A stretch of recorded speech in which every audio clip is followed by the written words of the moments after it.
E aí, meus queridos alunos, tudo bem com vocês? Espero que vocês estejam ótimos. Vamos começar aí mais uma aula, então. Agora, reino Monera, tá? Bom, o reino Monera é o reino onde vai estar inserido as bactérias, correto? Então, vamos lá começar caracterizando isso aqui. As bactérias, elas são organismos que têm algumas características fixas, como, por exemplo, todos os integrantes do reino Monera são unicelulares e são procarióticos. Tá? Todos eles. Não existem bactérias pluricelulares. Não existem bactérias eucariontes. Falou que é reino Monera, falou que é bactéria unicelular e procarioto. Eles podem viver de forma colonial ou de forma isolada. Então você pode ter só a bactéria isoladamente ali, ou elas podem viver juntas. Tudo bem? Beleza. Em termos de característica da célula bacteriana, a gente tem ali duas coisas que são muito importantes. Primeiro, elas não possuem núcleo delimitado. Nós chamamos a região do DNA dela de nucleoide, justamente por não ter a membrana nuclear, ou também chamada carioteca. E como organela citoplasmática, somente o ribossomo. Tá? Existem várias organelas que podem estar presentes em células eucariotas, mas aqui apenas o ribossomo. Então são duas dicas muito importantes aí. A gente vai trabalhar desde formas bacterianas a principais tipos de reprodução e falar um pouquinho da função de cada parte dela. Então, aqui, como características gerais, a gente pode falar que as bactérias têm um único cromossomo que ele é circular, daqui a pouco a gente vai ver como é que é. Ele não possui estonas, que também a gente vai ver que são proteínas que estão presentes na célula eucariota, mas não na célula procariota. Vou falar daqui a pouco. Vou falar também dos plasmídios, vou falar da parede celular, vou falar da capacidade de formação de endósporos, que são esporos de resistência, que é muito interessante. E vou falar um pouquinho também sobre flagelos que podem ou não estar presentes. Beleza? Então, vamos começar? Vamos lá. Primeira morfologia. A célula bacteriana ela pode ter formas diferentes.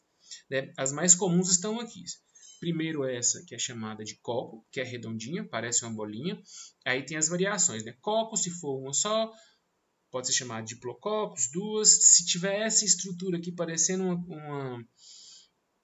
uma linha, os cocos enfileirados, é chamado de streptococcus. E também é muito comum essa estrutura aqui embaixo, que ele se assemelha a um cacho de uva, que é chamado de staphylococcus. Tá? Mas todas elas com o mesmo tipo de célula arredondada. A gente tem o bacilo, que é bem comum também, que ele é mais alongado, com as pontas arredondadas. Muitas vezes, gente, quando nós vamos dar doenças, o próprio nome da bactéria diz um pouco da forma da célula bacteriana. Por exemplo, a gente tem um bacilo de Hansen, que pode causar hanseníase, ou bacilo de Koch. Temos o vibrião colérico, que causa cólera. Então, aqui muitas vezes é mostrando a forma que a célula tem. O vibrião parece uma vírgula, que está aqui. A gente tem aqui também a espiroqueta, que é uma bactéria ela é bem pequena, parece um macarrãozinho. A gente tem o espirilo, que é um pouco maior. A gente tem o streptobacilo, que é a mesma ideia do streptococcus, mas só que com a forma celular diferente, a forma de bacilo. E a gente tem a sarcina, que é esse conjunto aqui, parece um cubinho com geralmente 8 células. Ok? Então, aí são algumas formas para você ver a variedade de célula bacteriana que pode existir. A bactéria, em geral, possui essas estruturas que a gente está vendo nesse desenho aqui. Então, vamos começar aqui na parte externa primeiro, depois a gente entra. Então, na parte externa aqui, você pode ver que você tem 3 camadas. Tá? Essa camada mais interna aqui é a membrana plasmática. Todas as células são delimitadas pela membrana plasmática. Tá? Depois a gente tem a parede celular, que é uma estrutura mais rígida, que vai gerar mais proteção para a célula. Parede celular e membrana plasmática é uma dupla que a gente vai achar em todas as bactérias. Tá? Agora, essa terceira amarelada aqui, que é chamada de cápsula, é uma estrutura que vai reforçar essa proteção, porém, nem todas as bactérias possuem. Existem alguns que têm, outras não. Internamente, a gente tem o citoplasma, tá? E o nucleoide, que é o DNA circular que a bactéria tem. Nós vamos falar sobre cada um. Temos aqui também as fimbrias, que são esses pequenos fios que saem aqui, na verdade, da membrana plasmática e atravessam a parede celular e a cápsula. E pode ter também a presença de flagelo. Vamos trabalhar um por um para ficar mais fácil? Então, vamos lá, começando pela cápsula. Como eu falei, a cápsula é um revestimento mais externo que geralmente vai aumentar muito a proteção da bactéria. Tá? A cápsula é formada pelo glicocálix, tá? Que é uma substância polissacarídea que vai ter lá, que vai ser secretada na superfície da célula. A principal função dela é de defesa mesmo. Por exemplo, células bacterianas que possuem a cápsula, elas não são fagocitadas. As nossas células que fazem a fagocitose, que é um sistema de defesa, elas não conseguem fagocitar as bactérias, a não ser que ela esteja com anticorpos ligados ali. Aí sim, mas é uma proteção interessante. Né? Além disso, ela pode atuar promovendo a adesão da bactéria à superfície, a substratos, como os nossos dentes, por exemplo, e também protege ela com desidratação e choques mecânicos, tá? Mas nem toda bactéria vai ter. Bom, as fimbrias, que são esses pequenos apêndices que vão saindo aqui, ó, ao redor da bactéria, ela vem da membrana plasmática, tá? E geralmente ela está associada à fixação a substratos. Pode ocorrer na célula toda ou não. Nesse caso, o desenho aqui ocorre na célula toda, geralmente fixação a substratos, ok? A gente tem também uma variação dessas fibrilhas, que podem ser o pilissexual. Tá? O pilissexual ele é uma estrutura que vai ser importante para uma reprodução bacteriana, que a gente vai estudar lá no final da aula de hoje, que é chamado conjugação. Mas observe aqui, ó, que entre duas bactérias você tem uma fibrinha maior, que é chamada de pilissexual, que vai permitir que haja a troca de material genético entre eles. Tá? E assim ocorrendo uma recombinação gênica. Mas mais para frente a gente vai falar dessa estruturinha aqui, ok? Bom, temos também os flagelos. Como eu falei, o flagelo ele pode estar presente em bactéria ou não, e quando presente pode variar também a quantidade, tá? Igual nesse desenho que nós temos aqui do lado, né? Um ou vários, tudo bem? Geralmente o flagelo ele tem duas funções quando ele aparece, gente. A função mais comum é locomoção, é fazer o deslocamento, que é o caso de bactérias. Em alguns outros seres, eles estão associados também à captura de alimento, mas nesse caso aqui, ao deslocamento. É formado por uma proteína chamada de flagelina. Essa proteína que vai estar na constituição do flagelo, lembrando aqui que o flagelo em células eucariotas ela é formado pelo centríolo. Né? O centríolo que forma os flagelos. Nesse caso aqui, a gente não vai ter, porque como organela só tem um ribossomo. Tá? Então a flagelina que vai formar lá. Tudo bem? Membrana. A membrana é muito semelhante à membrana dos eucarióticos. Ela também é uma membrana lipoproteica. E tem algumas funções também que se assemelham, como, por exemplo, a função de delimitação, a função de proteção, a função de transporte seletivo de nutrientes, né, que está aqui no número 2, que a gente tem também na célula eucariota, e a gente vai falar de permeabilidade seletiva, né, a capacidade de controlar o que entra e sai. Aqui no caso, também vai ser dela a função de sintetizar componentes da parede celular. E aqui vai aparecer umas funções muito interessantes. Por quê, gente? Lembra que ela praticamente não tem organela, só o ribossomo. Então tem algumas funções que vão ser agregadas à membrana aqui, que na gente, às vezes, são outras organelas que fazem. Como, por exemplo, secreção de enzimas digestivas e a própria respiração celular. A respiração celular é feita em uma área chamada mesossomo, que você tem a membrana, ela tem uma pequena invaginação em direção ao citoplasma, obviamente, e naquela região você tem várias enzimas respiratórias. Né? O mesossoma ele vai estar associado tanto à respiração como à reprodução assexuada também. Tá? Além da respiração celular, ancorar flagelos, fimbria e pile, que eu já tinha falado anteriormente, e armazenamento de pigmentos e enzimas de fotossíntese. Então, as bactérias que fazem fotossíntese, elas ainda vão ter pigmentos e enzimas que trabalham no processo de fotossíntese na membrana celular. E aí eu vou destacar a bacterioclorofila, né, que é um pigmento importantíssimo para que isso ocorra, ok?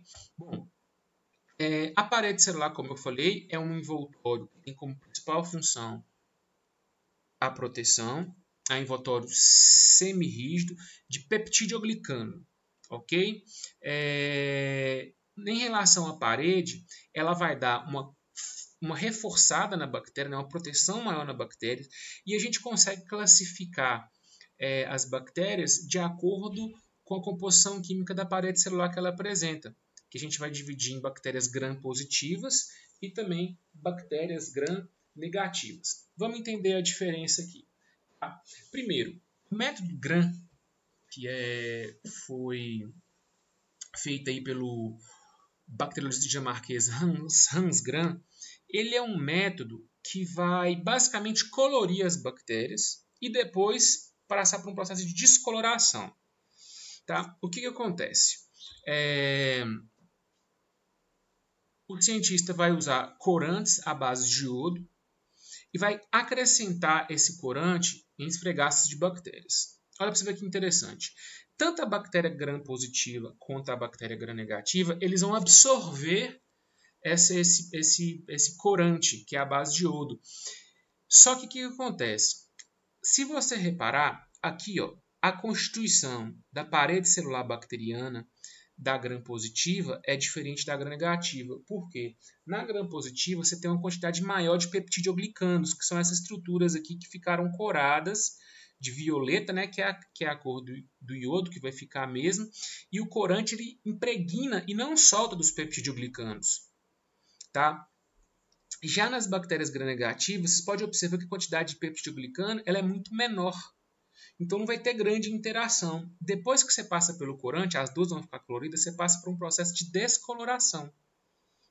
Uma solução descolorante vai ser aplicada, só que vai acontecer o quê? Nas bactérias gram-negativas, esse corante vai sair todo, porque ele não vai reagir tanto com os peptidoglicanos. Já na gram-positiva, vai ficar lá. E ela vai ficar colorida, ela vai ficar corada. Então, as bactérias que ficam coradas são chamadas de gram-positivas, e as bactérias que perdem essa coloração vão ser chamadas de gram-negativa. Além de ser uma técnica importante para você poder classificar as bactérias, né, diferenciar bactérias, na medicina é muito importante por quê? Porque as bactérias gram-positivas elas são mais sensíveis à penicilina. Tá? Por quê? Porque a penicilina geralmente ela atua nos peptidoglicanos, destruindo eles. Tá? Destruindo a parede celular, a bactéria vai acabar morrendo. Já as bactérias gram-negativas, a penicilina não tem muita ação, porque a quantidade dessa estrutura de peptidoglicano nela é bem menor. Então, o médico, já sabendo se a bactéria é gram-positiva ou gram-negativa, já é um início ali para ele introduzir um tratamento adequado. Beleza? Bom, continuando aqui.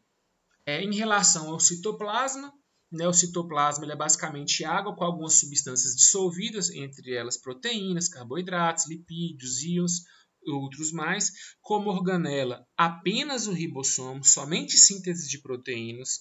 Tá? E além disso, ela vai ter dois DNAs, vamos colocar assim, né? Você tem o DNA central, que é o cromossomo circular único que eu havia falado com vocês, que fica na região que a gente chama de nucleóide, que é o DNA principal da bactéria. E tem também um DNA extracromossômico, um DNA ali que está fora dessa região do nucleóide, que vai chamar de plasmídio. Tá? No caso da nucleóide, eu já tinha falado com vocês, é uma área onde você vai ter o DNA. O DNA ele é um DNA com cromossomo circular e não apresenta nem estonas, nem nucleolo e nem carioteca. Tá? A carioteca é a membrana que reveste. As proteínas estonas elas estão presentes nas células eucarióticas e vai ajudar na formação daquela estrutura bem conhecida do DNA de células eucarióticas, como o nosso DNA, por exemplo, aquela dupla hélice. Essa aqui não tem estonas. Tá? E também não tem a região de nucleolo que vai ser importante ali para a produção de ribossomos. Tá? E a gente tem também o plasmídio. O plasmídio é muito interessante. Ele é um pequeno pedaço do DNA que está fora do nucleóide, mas é formado por genes normalmente, então eles dão características a bactérias. Tá?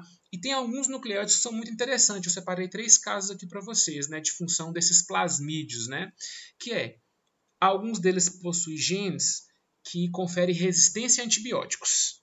Né? Então, às vezes, bactérias que têm alguns tipos de plasmídio, elas podem ser resistentes a antibióticos e outros não. Outras bactérias que não têm, o antibiótico vai fazer efeito. Né? Pode fazer com que a bactéria tenha capacidade de produzir toxinas, que também é interessante. Tá? E também algumas enzimas, por exemplo, que vão degradar algumas substâncias. Por exemplo, substâncias exóticas como tolueno, cânfora e hidrocarbonetos de petróleo. Algumas dessas bactérias que têm a capacidade de digerir petróleo, por exemplo, são até utilizados no processo onde tem derramamento de petróleo. Você pode usar as bactérias ali, né, para poder o quê? Destruir aquele petróleo ali, né? Vai digerir aquele petróleo ali para diminuir a contaminação do ambiente. Tudo bem? Além disso, o plasmídio ele vai ser o DNA que pode passar de uma bactéria para outra durante a conjugação, por exemplo. Geralmente é o plasmídio que passa, no caso aí da reprodução bacteriana. Bom, e para terminar essa parte aqui, as bactérias elas têm uma capacidade muito interessante de formar a estrutura que chama endósporo. Olha que legal. O endósporo é uma estrutura que a gente fala estrutura de latência. O que é isso? Geralmente, quando a bactéria está em condições adversas no ambiente, né, se não tem alimento, às vezes não tem oxigênio, se ela precisar de oxigênio, ou qualquer outra estrutura que mantenha viva, ela pode transformar o seu próprio corpo, tá? Fazendo com que todo o seu material genético fique protegido.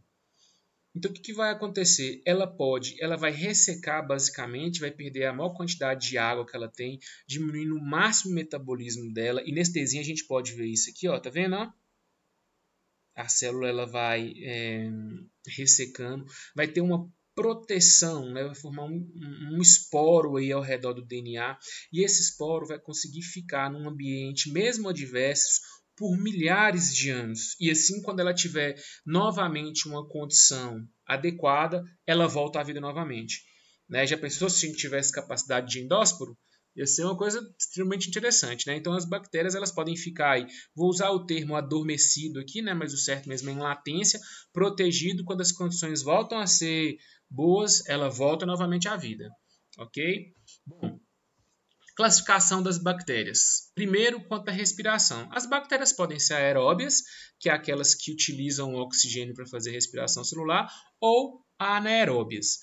No caso da anaeróbias, que é basicamente elas vão realizar a fermentação para produzir energia. Nas aeróbias elas fazem respiração celular. Elas podem ser estritas ou facultativas. Estrita é aquela que elas só sobrevive na ausência de oxigênio. Então o oxigênio é tóxico para ela, como o clostridio de tetani, que causa o tétano. Tá? E as facultativas, que elas podem sobreviver tanto na ausência como na presença do oxigênio, Escherichia coli. É um exemplo. Depois nós vamos falar de algumas doenças de bactérias, por exemplo, que são anaeróbias estritas. Tá? Bom, quanto à nutrição, tem bactérias autótrofas e tem bactérias heterótrofas. As bactérias autótrofas são aquelas que produzem o seu próprio alimento. A produção do próprio alimento pode ocorrer por fotossíntese ou por quimiossíntese. Tá? Então, olha para você, fotossíntese e quimiossíntese são dois processos que têm o mesmo objetivo, produzir alimento, carboidratos. Tá? A fotossíntese tendo como ponto de partida a luz do sol, né, a energia da luz do sol para produzir carboidratos, e a quimiossíntese, outras substâncias inorgânicas, tá? Que mais para frente a gente vai falar também. No caso das bactérias heterótrofas, elas não produzem o seu próprio alimento, então elas vão ter que obter esse alimento. Tá? Geralmente, para quebrar o alimento e produzir energia, elas podem fazer ou respiração ou fermentação. A fermentação ela pode ser lática ou pode ser alcoólica. Tá? Lática, por exemplo, bactérias que fazem estão aí na fermentação de iogurtes, por exemplo, e alcoólica, bebidas alcoólicas também pode estar presente esse tipo de fermentação bacteriana. Tá? Bom, reprodução, que é a última parte dessa aula aqui. Então, as células bacterianas elas podem reproduzir assexuada ou sexuadamente, mas aqui eu vou fazer uma observação sobre esse termo sexuado. tá? Quando eu for falar dela, eu vou fazer uma pequena observação. Mas vamos lá. Na reprodução assexuada é a bipartição, né?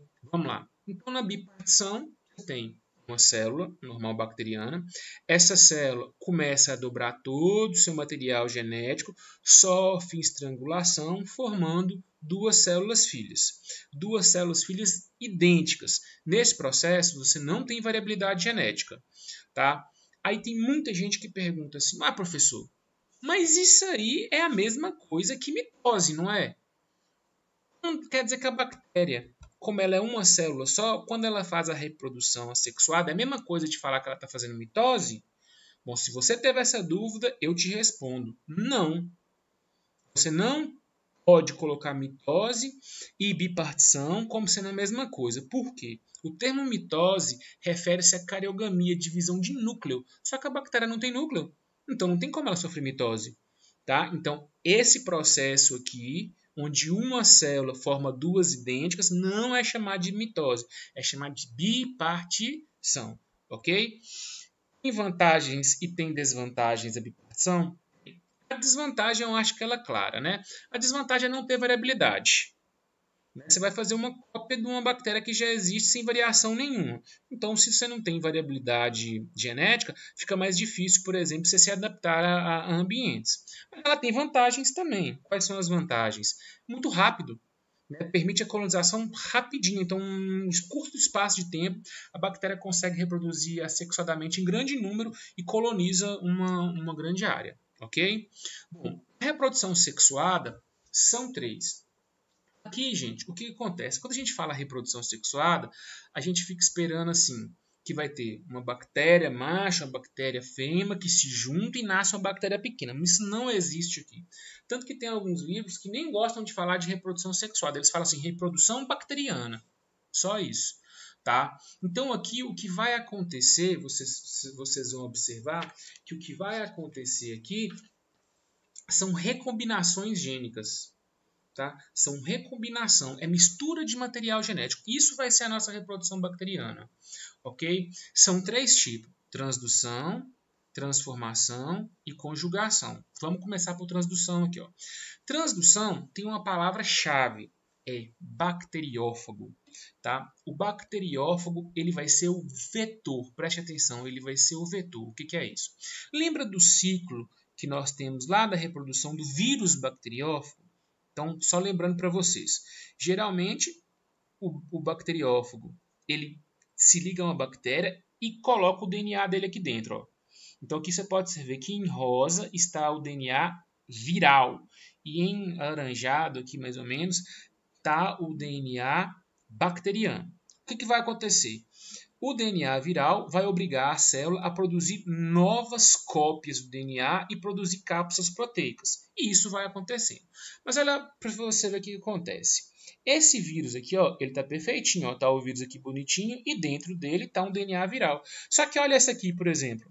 Esse aqui, em vez de ter ficado preso na cápsula uma parte do DNA viral, ficou preso na cápsula uma parte do DNA bacteriano, porque esse DNA aqui ele vai ser destruído e uma parte dele, por acidente, ficou preso aqui, tá? Dentro do vírus. Aqui a gente tem um ciclo lítico, né? a morte da célula bacteriana aqui. Então, olha para você ver. Quando esse vírus, que tem o DNA viral, infectar uma célula bacteriana, vai voltar esse mesmo ciclo novamente. Agora, se for esse aqui, quando ele chegar aqui, acoplar e o DNA dele entrar aqui, horas, o que está entrando não é um DNA viral, é um DNA bacteriano. Então aqui não vai ocorrer esse processo todo. Você está colocando um DNA que vai se juntar ao DNA bacteriano e dar novas características para ela. Isso é uma recombinação. Nossa, professor, mas que tem que coisa muito aleatória. Eu sei, mas acontece. É aleatório, mas acontece. Tá? Então, o vírus ele é um vetor, quer dizer, mesmo que não seja o objetivo, ele vai pegar o DNA de uma bactéria e levar até a outra bactéria. Esse tipo de reprodução é chamado de transdução, ok? Bom, a transformação é o seguinte. As bactérias elas têm a capacidade de absorver o DNA livre no ambiente. Tá? Então, por exemplo, você tem uma região, num local, uma bactéria que está morta.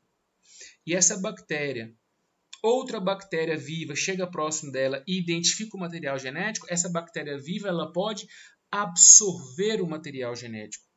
Ao absorver esse material genético, ela passa a ter características daquela bactéria que morreu. Tá? Esse processo é chamado de transformação. Né? Tem até um experimento que eu não vou explicar aqui, porque demanda muito tempo, né? Que é a experiência de Griffith, mas em outra oportunidade a gente explica ele para vocês. Beleza? Então, bactéria absorve DNA de outra morta. Gente, a bactéria não vai absorver o DNA de uma bactéria que está viva, não.